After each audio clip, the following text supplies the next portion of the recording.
जय राम। सादा नमन परम प्यारे राम, परम पूज्य गुरुजन, परम दिव्य आत्माएं और आप सबके मंगल आशीष लिए परमेश्वर कारण को पा करके अपने श्री चरणों में लेकर आए हैं। उनका बारंबार धन्यवाद, अनंत बार धन्यवाद। गुरुजनों के कारण कृपा से इस समय हम मन के रूपांतरण में आते हैं। उनका बहुत बहुत धन्यवाद, अनंत बार धन्यवाद, अनंत बार धन्यवाद।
जय राम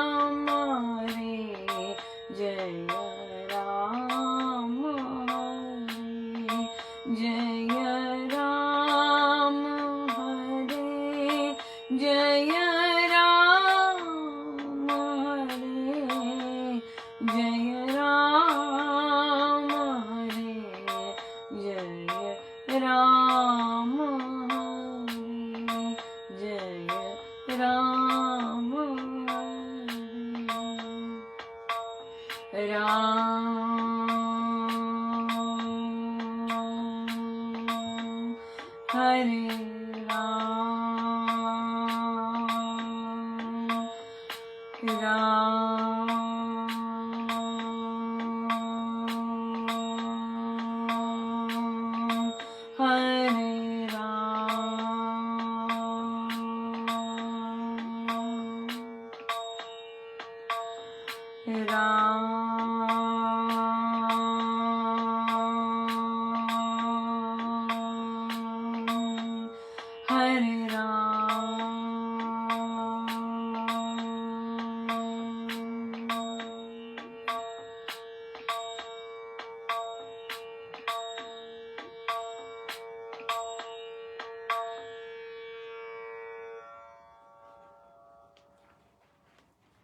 श्री रामायण सार जी पृष्ठ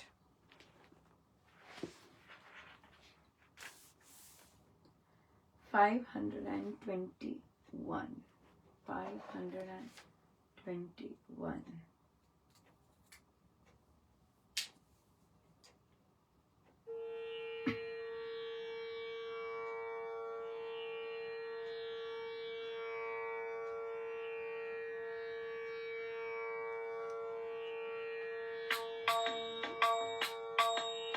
बलिवान रूप बिजली जब तक तो नहीं पड़ी, असुर माला की ना जब तक उतर जाती है लड़ी। आज्ञा रघुपति की तारा सुत उतावला, तम तमाता वीरपन में धम धमाता ही चला। शोभा रावण सम्मुख जो सूर्य जो भला, कहा उसने कर उचित जो संदेश था मिला। उसको अंगद ने कहा मैं हूँ बाली पूत, रघुपति जी के कथन से आया हूँ बनदूत। रामचंद्र जी को कुछ नहीं असंभव काम, तीन लोक में गूंजता है उनका शुभ नाम। कहा उन्होंने है तुझे है घातक नरघोर, घर में घिर रहना नहीं पकड़ युद्ध की ठोर। मेरा आना है हुआ तुझे दान दे दन, खंड खंड कर सर्व दूं तेरा घोर घमंड। शरणागत हो जा अभी क्षमा याचना संग, नहीं तो भूमि समर में कटवाएगा अंग। अवज्ञा पूर्ण वचन ये सुनकर आसुर भूम, काल कलेवर बन गया कुटिल कोप का खूब। बोला कटु कड़कड़ा कर माथे त्योड़ी डाल, काट कूट करके अभी इसे दिखाओ काल। बोला कटु कड़कड़ा कर माथे त्योड़ी डाल, काट कूट करके अभी इसे दिखाओ काल। सियावर राम जय जय राम, मेरे प्रभु राम जय जय राम। सो राघव बोल रहे हैं और अभी संदेश दिया है कि जब तक वानर की बिजली नहीं पड़ेगी रावण पर, तब तक असुर की माला टूटेगी नहीं। सो इसी चीज से समाप्त कर अंगद जी रघुपति जी का आज्ञा पाकर तम तमाते हुए धम धमाते हुए रावण के सम्मुख गए दूत बनकर संदेश देने, और अपना इंट्रोडक्शन दिया कि मैं बाली का पुत्र हूँ और मैं रघुपति के कथन से यहाँ आया हूँ, और रामचंद्र जी के लिए कोई काम असंभव नहीं है, राइट। कोई काम असंभव नहीं है, और उनका तीनों लोकों में नाम, शुभ नाम गूंज रहा है। और उन्होंने कहा है कि तुम घातक नर हो, हाँ घातक नर, घोर घातक नर हो, और अब घर में रहकर आना नहीं, अब युद्ध पकड़ो, और अब मैं आया हूं तुम्हें दंड देने, और खंड खंड तुम्हारा घमंड करूंगा मैं। तो नहीं, अगर शरणागत हो जाओ, ऑप्शन है शरणागत हो जाओ, क्षमा याचना करो, शरणागत होकर क्षमा याचना करो, नहीं तो भूमि युद्ध में अपना सिर कटवाओगे। सो ऐसे ऐसे शब्द रावण कैसे सुन सकता था ना, आम आदमी नहीं सुन सकता, तो रावण कैसे सुन सकता है। और बहुत बहुत बहुत क्रोधित हुआ, राइट, और बहुत कड़कड़ाव कर कहते हैं काटो इसे काट डालो इसे इसे हिम्मत की कैसे की ऐसे बोलने की, राइट। यस, बिल्कुल। घरों में देखिए थोड़ा सा भी कुछ हल्का सा टेढ़ा मेढ़ा हो जाए, कैसे कैसे बवाल आता है। यहाँ तो रावण है। सो बहुत ही सुंदर, परमेश्वर की बड़ी कृपा रही, बहुत सुंदर दिन रहा, बहुत सुंदर साधक अपने काम कर रहे हैं। आज टॉक का हमने देखा भी, बाकी साधक उमड़े ड्यूटी पर जो थे, उन्होंने सत्संग को ठीक करने की, और सत्संग के लिए बहुत सुंदर सत्संग, उसके लिए कदम बढ़ाए। और केवल देखिए त्रुटियां निकालना नहीं है, ये भी देखना है कि कौन बार बार वही मिस्टेक कर रहा है, राइट। जैसे कि फॉर एग्जाम्पल किसका इंटरनेट बार बार खराब ही रहता है, उन्होंने कोई कदम ही नहीं उठाया कि अच्छा हमारी ऑनलाइन सत्संग में बारी आती है, हम इंटरनेट ठीक करवा लें। किसी ने ऐसे कदम नहीं उठाए। कोई बार बार पेज नंबर्स की गलती कर रहा है, बार बार उनको बताने पर हो रहा है। तो ऐसे ऐसे ऐसे उनका ध्यान रखना है, और इनको थोड़ा सा हट के करना कि नहीं, ये लोग ध्यान नहीं देते, इनको आदर नहीं है सत्संग का, इनको जरा थोड़ा सा कम ड्यूटी दीजिएगा, ये बार बार इस तरह का काम करते हैं, बार बार बता के नहीं आते, बार बार बताते नहीं है कि आएंगे नहीं, राइट। ऐसे ऐसे ऐसों की छाननी करनी है, राइट। बिल्कुल, क्यों? क्योंकि हम तो बहुत सुंदर साधना कर रहे हैं, जहाँ पे हमें स्वामी जी महाराज बड़ी उच्च कोटि की चीजें सिखा रहे हैं, और इतनी बारीकी बारीकी में ध्यान दिला रहे हैं, बिल्कुल ध्यान दिला रहे हैं। जैसे कि फॉर एग्जाम्पल मुझे अपने पे बिल्कुल अच्छा नहीं लग रहा था कुछ देर से, कि मैं जब कोई प्रश्न पूछता तो मैं थोड़ा सा टेढ़ा होके आंसर देती, मेरे और ये मेरा स्वभाव नहीं था, पर मैंने देखा कि वो बन गया।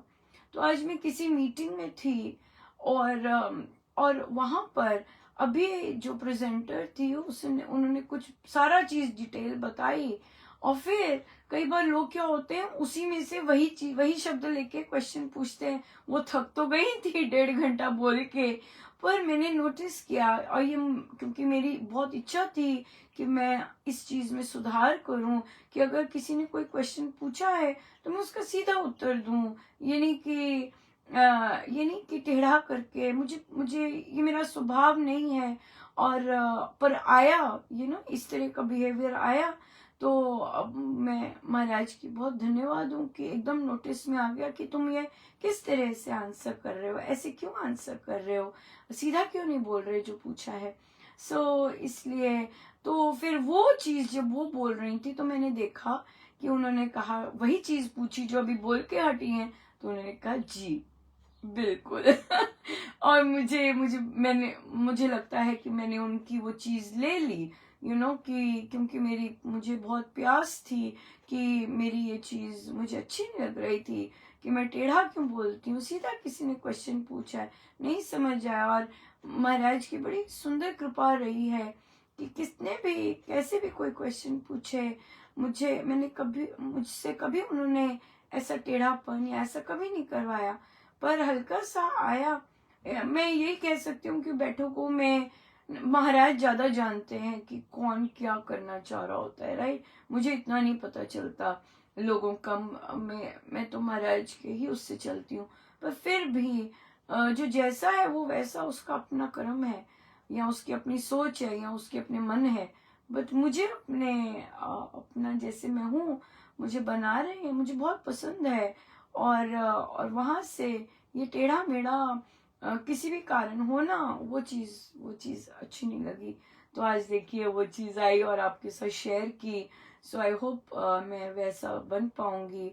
सीधा जब पूछा है सीधा आंसर करो, क्योंकि वो प्रोफेशनल एटीट्यूड होता है, राइट? वो प्रोफेशनल होता है। आई थिंक क्योंकि हम कहीं ना कहीं अपनापन कर जाते हैं और वहां पर फिर हमारी अपेक्षा होती है कि ऐसा क्यों पूछ रहे हैं। या तो वो टॉक बिल्कुल नहीं सुनते हैं, या रामोपासना में ध्यान से नहीं सुनते हैं, या फिर कुछ और पता नहीं चल रहा है, इस तरह से कहीं ना कहीं आता है। तो आई थिंक कहीं ना कहीं अपनापन का भाव आता है कि नहीं, इतना कुछ तो हो रहा है, महाराज बोल रहे हैं, प्रवचन में बोलते हैं, टॉक में दूसरी तरह से एक्सप्लेन करके आता है, बाकी बुक क्लब्स ले रहे हैं, फिर भी ऐसा क्यों पूछ रहे हैं। तो फिर वहां पे आई थिंक ये रीजन होता होगा कि आपकी एक्सपेक्टेशन हाई हो जाती है और आप फिर दूसरी तरह थोड़ा सा दूसरी तरह बात कर लेते हैं। ये बात है। आज बहुत सुंदर हमारी बैठक चल रही थी। जब योग की बैठक होती है, आज होती छोटी सी है, लेकिन आज न जाने बैठते ही महाराज ने प्रश्न पूछवाया कि कितनी सासू माँ है यहाँ पर, और उनमें से कितनी पुत्रों की सासू माँ है। यहाँ पे केंद्रित करवाया, राइट? और उनमें से कुछ निकले। तो हमने फिर वहां पे किया कि हम अब ये स्टार्ट करेंगे, क्योंकि हमारे बिहेवियर में हमने लेके आना है ना चेंज, और गुरुजनों की जो शिक्षाएं हैं अपने बिहेवियर में लेके आना है। सो हमारा फर्स्ट आता है स्पेशली सासू माँ और फिर बहू आती है, राइट? वहां से स्टार्ट करा हमने कि हम सासू माँ और बहू का जो है ऐसे वो अपना बिहेवियर ऑब्जर्व करेंगे।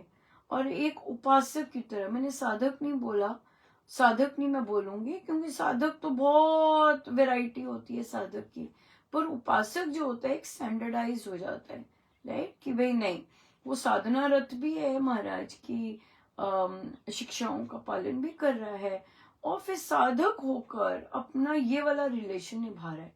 फिर हम धीरे धीरे बाकी रिलेशंस पे आएंगे, राइट? अब अब आप साधक हैं, तो अब ये प्रश्न आता है, उपासक हैं, एक उपासक का अपनी बहू के साथ पहले तो अपने आप को ऑब्जर्व करना कि मैं कैसा बिहेवियर अपनी बहू के साथ करती हूँ। क्या मेरा बिहेवियर अपने पति के साथ अलग है, अपने पुत्र के साथ अलग है, और क्या मेरी बहू के साथ अलग है? देखिए, हमें महाराज ने गिफ्ट दिया है, और ये हमारी कहीं ना कहीं वो भी है, प्रयास भी है कि जो महिला महिला का बॉन्ड है वो हमारी तरफ से पॉजिटिव हो, राइट? हमारी तरफ से पॉजिटिव हो। क्योंकि हम उपासक हैं, हम दूसरे से नहीं एक्सपेक्ट कर सकते। दूसरा अगर साधक भी है, हम उससे नहीं एक्सपेक्ट कर सकते। हम जानते हैं बहुत वैरायटी ऑफ साधक होते हैं, हम वहां नहीं एक्सपेक्ट कर सकते। हम अपने आप को देख रहे हैं और अपना बिहेवियर देखने में चले हैं, राइट? तो बहुत सुंदर ये है। जैसे कई घरों में क्या होता है कि मामा और बेटा और पापा बातें कर रहे हैं, तभी बहू, ये बहुत कॉमन सीन है, राइट? और बहुतों ने बहुत शायद मदर इन लॉज में ने भी ये गुजरे हुए हैं इससे, कि बहू चाय लेके आती है या कोई कुछ चीज करने आती है, सडनली सब चुप हो जाते हैं, राइट? और फिर बहू को पता तो लगता है कि ये सारा हो रहा है, लेकिन सब अब चुप हो गए। सो एज अ उपासक क्या मेरा बिहेवियर अपनी बहू के साथ अलग है? ठीक है, तो अब हमने क्या करना है? तो बहुत सुंदर महाराज ने कहा कि हम यहाँ पर, क्योंकि हम आध्यात्मिक भी हैं, आध्यात्मिक जो होता है वो रिश्तों से ऊपर आगे होता है थोड़ा सा, राइट? सो हम शिष्य पहले हैं। जब से हमने दीक्षा ली, या राइट, या जब से हमें समझ आई कि दीक्षा का मतलब क्या है। दीक्षा का मतलब है कि मैं गुरु के अनुसार अब से चलूंगी, ठीक है? हो सकता है जब हमने दीक्षा ली तब हमें ये वाला नहीं पता था कि अब मुझे गुरु के अनुसार ही चलना है, गुरु सर्वोपरि है, जो उन्होंने सिखाया है गृहस्थ में भी मुझे उनके अनुसार चलना है। हो सकता है मुझे ये नहीं पता था, राइट। जब भी पता लगा, जब भी समझ आई, जब भी पता लगा अब मैंने क्या करना है, लेट्स से मुझे आज पता लगा है, ओ दीक्षा का मतलब ये होता है कि मुझे जैसे गुरु ने कहा है वैसे चलना है अपने जीवन में, गृहस्थ में, हर एरिया में, राइट। तो क्योंकि मैं सासू माँ हूं, राइट, हम सासू माँ की बात कर रहे हैं, हम धीरे धीरे डिफरेंट रिलेशंस की बात करेंगे कि हम कैसे उपासक बने रहें, उपासक बने रहें और उपासक बनकर रिलेशंस निभाएं, rather than कि हम देह में घुसकर देह पर फोकस्ड होकर दूसरे संबंध निभाएं, राइट। सो उपासक जो होगा वो इन संबंधों से थोड़ा सा आगे जाएगा, क्योंकि उपासक आध्यात्मिक होगा, क्योंकि हमारे महाराज की आज्ञा है आध्यात्मिक होना है, राइट। सो एक उपासक क्या करेगा, सामने वाले को क्या देखेगा, न बहू देखेगा, न बेटा देखेगा, न पति, क्या देखेगा, इंसान, राइट, एक इंसान देखेगा। और क्योंकि क्या हो जाता है कि जब हम देह पर बहुत ज्यादा फोकस्ड होते हैं तो फिर हम क्या करते हैं कि हम रिश्तों पर आ जाते हैं, राइट, रिश्तों पे आ जाते हैं, फिर हम एक्सपेक्टेशंस पे आ जाते हैं, राइट, फिर हम आ जाते हैं लाइक्स एंड डिसलाइक्स पर, मुझे ये इसका नहीं पसंद, ये मेरी पसंद की नहीं आई हुई, ये मेरे पसंद की नहीं है, और मुझे बस पसंद ही नहीं है, क्योंकि मेरी पसंद की नहीं है, मुझे पसंद ही नहीं है, इसलिए जो भी वो करती है मुझे पसंद ही नहीं है। ऐसा ऐसा ऐसा सास और बहू का नहीं होता, ऐसा पेरेंट्स और बच्चों का भी होता है। कई पेरेंट्स को अपने बच्चे पसंद ही नहीं होते, ठीक है अब बच्चा है तो है, लेकिन जरूरी नहीं है ये वैसा है जैसा वो है, जरूरी नहीं इसके काम वैसे हैं जैसे मुझे पसंद है, राइट। कई पेरेंट्स ऐसे होते, कई बच्चों को अपने पेरेंट्स से भी इस तरह से फेस करना पड़ता है कि उनके पेरेंट्स उन्हें जैसे वे हैं स्वीकार ही नहीं करते, उन्हें पसंद, लाइकिंग नहीं होती उनकी वहां पे, बट जस्ट बिकॉज बच्चे हैं तो वो ले रहे होते हैं, दैट्स इट, राइट। तो अब हमने क्या करना है, एज अ उपासक हम सासू माँ पे फोकस हुए हैं, तो एक सासू माँ को, अगर आप सासू माँ हैं तो आपने अपनी बहू को, राइट, एज इंसान देखना है, एक ऐसा इंसान, ऐसा ह्यूमन बीइंग जिसके अंदर परमेश्वर है, एक उपासक की तरह उसे ट्रीट करना है, राइट। किस तरह एक अगर बहू से वो हट जाती है और इंसान है, आप इंसान देखेंगे कि वो कैसे सुबह से शाम तक लगी हुई है, सुबह गई, बच्चों को लेके गई, अपने काम पे घर का सारा कुकिंग की, हाँ, फिर बच्चों को अपने काम पर गई, काम से आई, बच्चों को लेके आई, घर का काम करना शुरू किया, देखना शुरू किया, बच्चों की पढ़ाई शुरू की, और जो कोई एरेंड्स करने थे वो गई, और वो फाइनली, राइट।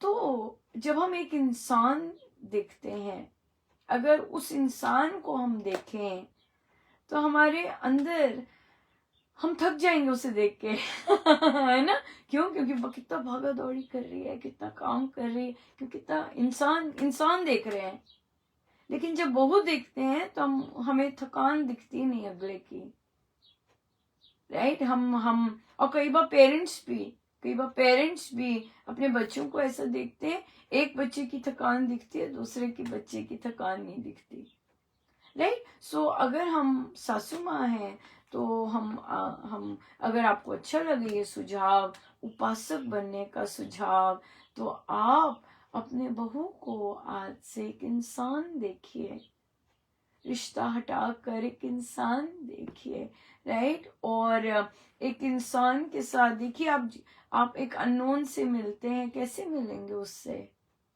राइट। आप एक अननोन से मिलते हैं, कैसे उससे बातचीत करेंगे, राइट। उसी तरह से अपने आप को देखिए कि क्या मैं अपनी बहू के साथ मेरा बिहेवियर चेंज होता है। हाँ, मैं अपने बेटे के साथ तो कैसा करूंगी, क्या मेरी बहू के साथ मेरा बिहेवियर चेंज होता है, राइट। आप देखिए, लेट्स से एक एग्जांपल लेते हैं, ठीक है। आपका बेटा है, अर्न कर रहा है और उसकी फैमिली कहीं और है, राइट, किसी चीज के लिए, और उसके पास सारी सुविधा है, घर है, सब कुछ है, कुक है, सब कुछ है उसके पास। उधर बहू है, राइट। उस बहू को बच्चे संभालने हैं, उस बहू को काम पर जाना है। आप वहां से उठकर अपने बेटे के पास आ जाते हैं, ठीक है, बेटे के पास आ जाते हैं। तो अब क्या होता है, बेटे के पास तो सब कुछ सुविधा है कि नहीं है, और आप जो हैं, आप उधर हाथ बटाने के कि भी अच्छा उधर में किसी तरह हम हेल्प कर सकेंगे, आप उठ के यहाँ पे आ जाते हैं। या फिर आपको कोई बात पसंद नहीं आती है, आप अपने हस्बैंड जो कि सारी उम्र आपकी नहीं सुनते थे, राइट। अब ये एक और एरिया में निकल आती है, गली निकल आती है। बहुत सारी महिलाएं के बहुत सारी तो नहीं कहूंगी, अब मेरे पास कोई आंकड़ा नहीं है, कई महिलाएं ऐसी होती हैं जहां सारी उम्र उनके पतियों ने उनकी नहीं सुनी होती, राइट। पतियों ने डिसीजन लिए होते, जो भी कोई वो डिसीजन वो कहती हैं, पतियों ने नहीं सुना होता। फिर बच्चे आते हैं, बच्चे अपने पसंद की का विवाह करते हैं, वहां भी मम्मा की नहीं चलती, राइट। अब क्या होता है, कोई समय का हेर फेर कह लीजिए, कहीं ना कहीं पति अब सुनने लग गए। हो सकता है ठीक नहीं है, हो सकता है किसी तरह की मजबूरी है कि अब वो सुनने लग गए हैं। अब क्या होता है कि जो पत्नी होती है, अपनी बात अब उसकी सारी उम्र तो सुनी नहीं, राइट। तो अब अपनी बात मनाने के लिए कि मेरी बातें मने, तो पति को बोलती हैं, जो भी चीज होती है पति को बोलती हैं जाके। उसकी इच्छा तो सादा ही रही होती है कि पति मेरी सुने, जैसे मैं कहती हूँ वैसे करे, है ना, महाराज के प्रवचन में कितना आता है। और अब पति सुनते हैं तो पर, लेकिन जब अब पति सुनते हैं तो उससे क्या हो जाता है, घर में थोड़ा सा अनरेस्ट हो जाता है, राइट। क्यों? क्योंकि आप अपने मन की कर रहे हैं। और बच्चों को अब होता है कि भाई, अब बच्चों का भी देखिए, अब माँ को तो होता है एक एज अ वाइफ ये देखें या एज अ महिला देखें कि वो जिसके साथ सारी उम्र शेयर करना चाहती थी चीजें या मनवाने चाहती थी चीजें, आज वो मान रहा है, लेकिन जब वो मानता है तो क्या हो जाता है कि घर में अनरेस्ट हो जाता है। बच्चों को पसंद नहीं आता, अरे भाई ये मम्मी ने अब क्या शुरू कर दिया। पर मम्मी खुश है, क्यों? क्योंकि उसकी बात मानी जा रही है, पहली बार, हाँ, पहली बार सुनी जा रही है। तो अब पर आनंद नहीं है, आनंद नहीं है। क्यों? क्योंकि बाकी लोगों में, अब बाकी बच्चे नहीं चाहते कि भाई ऐसे डिसीजन हो, है ना, जहाँ जो जो चीज हम सेट करते हैं वैसे करें। तो यहाँ पर देखिए, तो उपासक, अगर हम उपासक हैं तो हम कैसा बिहेव करेंगे? अगर हम उपासक हैं, ऐसी चीजों को कैसे कैसे डील करेंगे, राइट। तो फिर यहाँ पर अपने आप को देखें कि हमारी प्रभु इच्छा भी पूरी की है। ये पति अब सुन रहे हैं, अब हम उन्हें क्या सुनाएं।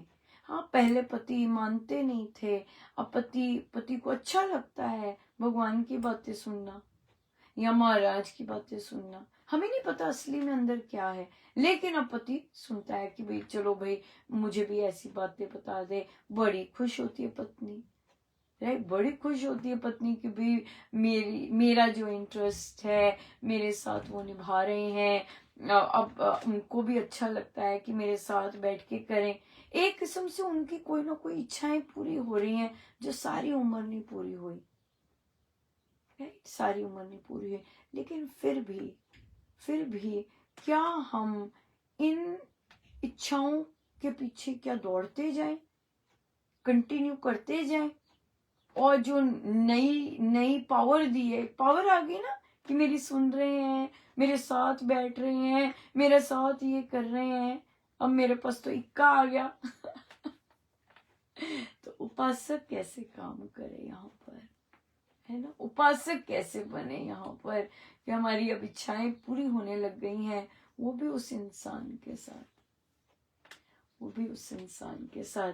कुछ भी इजी नहीं है, राइट? कुछ भी इजी नहीं है। क्यों? क्योंकि हमारी हमारी हमारी बहुत बरसों की इच्छाएं पूरी हो रही हैं, बरसों की तमन्नाएं पूरी हो रही हैं, जो कि शायद कोई और समझ नहीं सकता। बच्चे नहीं समझेंगे, बच्चे कैसे समझेंगे, राइट? कि मम्मा सारी उम्र कैसे रही हैं, हाँ, और फिर बच्चे नहीं समझते।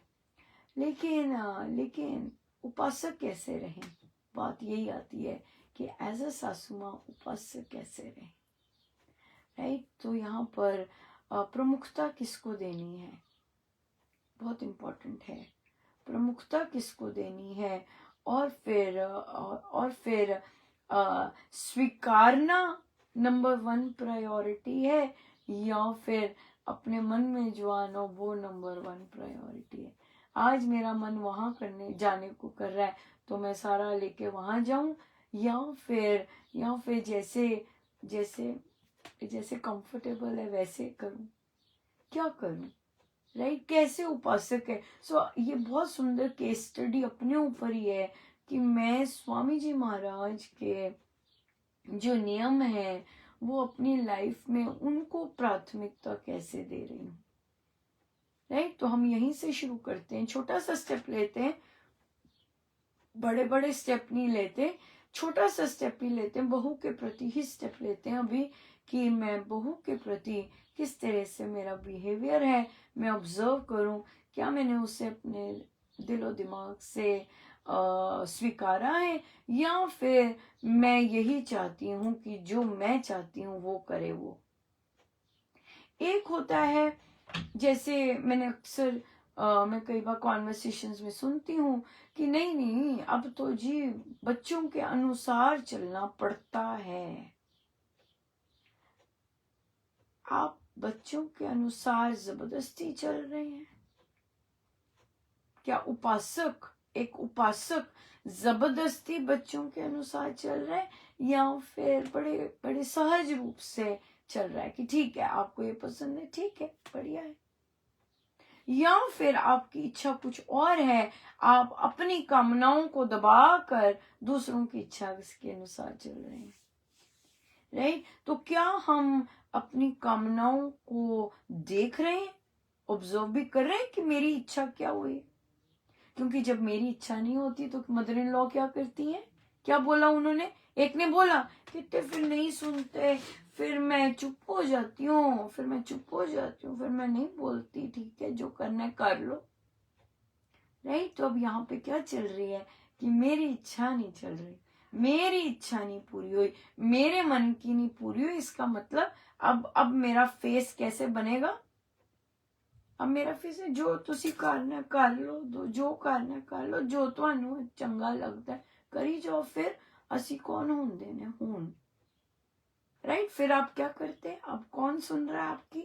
जब आपको कोई बात नहीं पसंद आई, पति, राइट, वो अब सुन रहा है, तो आप क्या कहेंगे कि वो जो बात आपकी, आप अपनी इच्छा मनवानी चाहते हैं, अब आप वो इच्छा कहाँ लेके जाएंगे? पति के पास, कि मेरी इच्छा अब वो सुन रहा है, वो माने, राइट? सो इसलिए यहाँ पर ही हम स्टॉप करेंगे, क्योंकि ये बहुत वाइड है। रिलेशनशिप्स में उपासक कैसे बना जाए हम सब सीखेंगे, राइट? ये किसी के लिए भी इजी नहीं, क्योंकि बहुत सारे हमारे इच्छाएं और एक्सपेक्टेशन, अपेक्षाएं अड़ी पड़ी होती हैं हर एक रिश्ते के साथ, राइट? और जब हम एक एक रिश्ता इस तरह से लेना, उपासक की नजर से देखना शुरू करेंगे तो कैसे डील करेंगे वो बात आती है। ठीक है, तो हम क्या करते हैं, सासू माँ से शुरू होते हैं। जो लोग सासू माँ हैं वो शुरू कर सकते हैं, फिर हम कल होपफुली बहू पे आएंगे, और फिर हम पुत्री पे भी आएंगे, क्योंकि बहुत सारी जगह पर पुत्री और पिता का भी कोई वहाँ पे भी रिलेशनशिप्स डिफरेंट होते हैं, स्पेशली जब पिताजी आपको इतना ज्यादा पसंद नहीं करते, तो वहां हम कैसे, फिर हम पति पत्नी में भी लेके आएंगे कि कैसे उपासक बने। ये बहुत अच्छा रहेगा, राइट, बहुत ही अच्छा रहेगा। सो देखिए, ज्यादातर जो बड़े लोग हैं वो कहते हैं लो जी चुप हो गए, बस हंसी की है, पर क्या है, बीच में घुलते रहते हैं। पर उपासक का आंतरिक जीवन में कहीं भी ऐसा नहीं लिखा जबरदस्ती का चुप होना, कहीं भी ऐसा नहीं लिखा कि हम चुप होकर अपने अंदर घुलते रहें।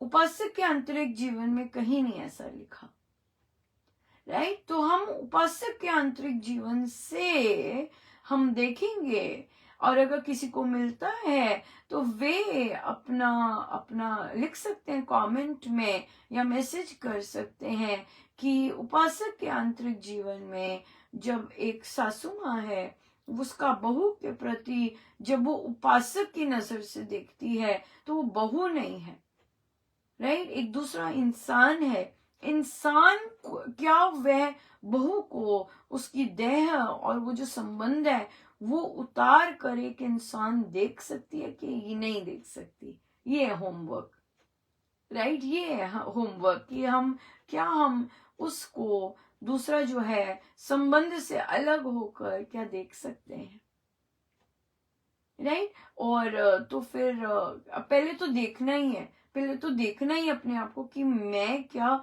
बहू को बहू देख रही हूँ या कोई इंसान देख रही हूँ, क्या मैं देख सकती हूँ ऐसे कि नहीं देख सकती। जब हम देखते हैं अपने आप को, लिखेंगे हम कि भाई मैंने यहाँ पर ऐसा बिहेवियर किया, यहाँ पर सास वाला बिहेवियर किया, यहाँ पर इंसान वाला बिहेवियर किया, सो मैं तो बहुत अच्छा देख पाई। सो कईयों ने कहा हम प्यार से बोलेंगे, हम तो मेरा प्रश्न यही आता है, क्या बिना पक्षपात के बोल सकेंगे? बिना पक्षपात किए, जैसा जैसा जैसा मेरे पुत्र के लिए मुझे निकलता है वैसे ही। और कई यकीन मानिए, कई पेरेंट्स अपनी बहुओं को ज्यादा करते हैं बच्चों से, या फिर कई पेरेंट्स अपने दामाद को ज्यादा करते हैं अपने बच्चों से। उन्हें अपने बच्चे इतने पसंद नहीं होते जितने दामाद पसंद होते हैं। ऐसा ऐसा भी होता है, ऐसा भी हृदय का वो होता है, उनको ये पसंद होते हैं, अपने अपने प्रारब्ध होते हैं, राइट। तो प्रारब्ध होते हैं, तो हम उस परिस्थिति को देख रहे हैं कि हमारे आगे परिस्थिति है, हम शरणागत कैसे हुए, राइट, और उपासक कैसे बने। ये है हमारा टास्क कि हमने रिलेशनशिप में शरणागत हुए, मतलब मैंने स्वीकारा उस सिचुएशन को, उस संबंध को स्वीकारा। अब मैं उपासक कैसे बनूं, ये असली चीज। स्वीकार कर मैंने उपासक कैसे बनना है, मैंने स्वीकार लिया, और मैंने दुख के साथ नहीं स्वीकारा, मैंने रो धो के नहीं, क्योंकि शरणागति रोने धोने की बात नहीं है। मेरे परमेश्वर ने मुझ पर भला किया, तभी तभी ऐसा है संबंध, राइट। तो वहां पे परमेश्वर मेरा भला करते हैं, तो परमेश्वर भला कर रहे हैं, तो वहां तो स्माइल आनी चाहिए है कि नहीं आनी चाहिए, राइट। लेकिन मेरा रिलेशनशिप एज अ उपासक कैसा हो, ये हमने सीखना है। बहुत बहुत यूनिक चीज महाराज लेकर आए हैं कि एज अ उपासक हम रिलेशनशिप्स में कैसे डील करें, और कैसे अगले को संबंध की बजाय इंसान देखें। या क्या कर पाएंगे, लेट्स सी। हम हर कोई ट्राई कर सकता है, जहां जहां उनका है संबंध, हर कोई ट्राई कर सकता है कि मैं अपनी पत्नी को एक पत्नी ना देखकर एक इंसान देखूं। ये पति कर सकते हैं, राइट, कि भाई वो, क्योंकि पत्नी से मेरी बोल अलग हो जाएगी, क्रोध अलग हो जाएगा। तो एज अ उपासक मैं अपनी पत्नी के साथ कैसा व्यवहार करूं, मैं एक उपासक होके पति के साथ कैसा व्यवहार करूं, उपासक होके अपने बच्चे के साथ, दूसरे के बच्चे के साथ कैसा मेरा व्यवहार चल रहा है। बहुत सुंदर है। हम लेंगे एक एक करके, और फॉर्चुनेटली हम यहाँ से अपने आप को बहुत इम्प्रूव कर पाएंगे, बहुत ट्रांसफॉर्म कर पाएंगे, जो करना चाहिए।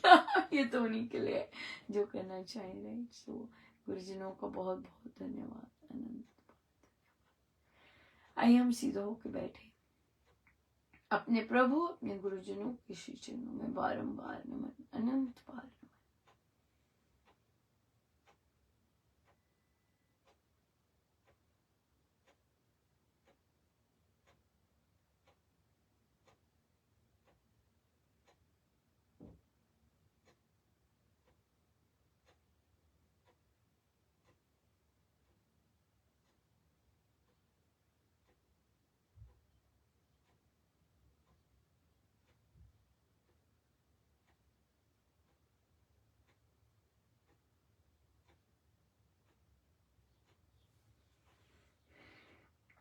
सब गुरुजनों का उनके श्री श्री चरणों में जय जय राम, जय जय, जय जय।